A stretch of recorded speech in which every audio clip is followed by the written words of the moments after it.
جب دنیا قتل و غارت، چوری ڈکیتی، بددینی اور خدا سے دوری کی حالت میں تھی، یعنی دنیا کا کوئی گوشہ ایسا نہیں تھا جہاں اللہ کے بندوں پر ظلم نہ ہوتا ہو اور خدا کے قانون کو توڑا نہ جا رہا ہو۔ ایسے وقت میں پروردگار عالم نے اپنے محبوب جناب محمد الرسول اللہ صلی اللہ علیہ وسلم کو اس دنیا میں وجود فرمایا، اور آپ ربیع الاول کے مہینے میں دنیا میں تشریف لائے۔ آپ کی پیدائش کے متعلق مختلف روایات ہیں، بعض لوگ 9 بھی کہتے ہیں، بعض 10 کہتے ہیں، بعض 11 کہتے ہیں، بعض 12 کہتے ہیں۔ اس میں تو مختلف اختلافات ہیں، لیکن جہاں تک اس دنیا سے پردہ فرمانے اور آپ صلی اللہ علیہ وسلم کا جانے کا معاملہ ہے، وہ 12 ربیع الاول بالکل متفق ہے، اس میں کوئی اختلاف نہیں۔ تو یہ وہ مہینہ ہے جس مہینے میں دنیا میں اللہ تعالیٰ نے ہمارے نبی جناب محمد الرسول اللہ صلی اللہ علیہ وسلم کے ذریعے ایک انقلاب برپا کیا اور پوری دنیا کے لیے آپ کو رحمت للعالمین بنا کر اللہ تعالیٰ نے بھیج دیا۔ آپ صلی اللہ علیہ وسلم کی عمر جب 40 سال کو پہنچی، یہ 1 سے لے کے 40 کے درمیان میں کتنے معجزے آپ سے اللہ تعالیٰ نے صادر کیے وہ بتا نہیں سکتے آپ۔ ہر قدم پر آقا مدنی صلی اللہ علیہ وسلم سے، آپ کی ذات گرامی سے عجوبہ باتیں اور کام ہوا کرتے تھے، لیکن جب آپ کو اللہ تعالیٰ نے نبوت عطا فرمائی اور آپ کو نبوت کا اعلان کرنے کا حکم فرمایا کہ یا ایھا المدثر قم فانذر، اے کملی کرنے والے آپ اٹھ جائیے، اب آپ دنیا والوں کو اسلام کی تبلیغ اور اسلام کی بات بتائیے، خدا کا حکم پہنچائیے، یہ آپ کی ذمہ داری ہے۔ آپ جانتے ہیں کہ میرے آقا جناب محمد الرسول اللہ صلی اللہ علیہ وسلم پوری دنیا کے لیے اور ساری مخلوقات کے لیے نبی بنا کر بھیجے گئے۔ یہ دیگر بات ہے کہ آپ صلی اللہ علیہ وسلم کی بات اور آپ کی شریعت کن لوگوں، کن مخلوق پر واقع ہے، وہ انسان اور جنات کے اوپر ہے۔ یہ 2 مخلوق ایسے ہیں کہ اگر آپ کی بات کو نہ مانے، آپ کی شریعت کو نہ مانے، تو اللہ کے نزدیک ان سے مواخذہ ہوگا، ان سے حساب و کتاب ہوگا۔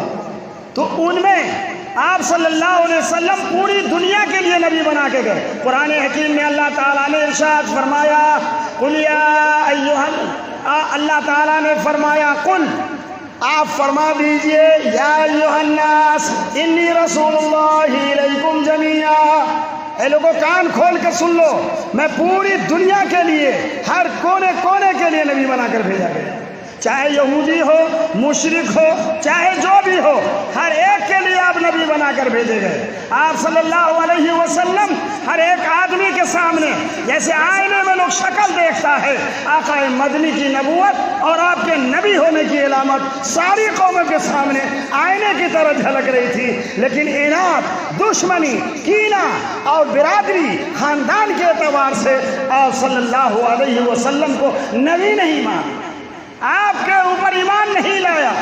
قرآن حکیم میں اللہ تعالیٰ نے فرمایا جب ابراہیم اور اسماعیل خانہ کعبہ کی تعمیر کر رہے تھے تو پروردگار عالم سے دعا فرما رہے تھے ربنا وابعث فیہم رسولا منہم یتلون علیہم آیاتہ ویزکیہم ویعلمہم الکتاب والحکمہ۔ یہ حضرت اسماعیل اور ابراہیم اس وقت دعا مانگے تھے کہ میرے پروردگار ہماری نسلوں میں، ان میں، نبیوں میں نبی عطا فرماتے رہیے۔ تاریخ میں آتا ہے حضرت اسحاق باپ بھی نبی، دادا بھی نبی، پوتا بھی نبی، بیٹا بھی نبی، بھتیجا بھی نبی۔ تاریخ اٹھا کر دیکھیے تو انبیاءوں کا ایک سلسلہ ہے۔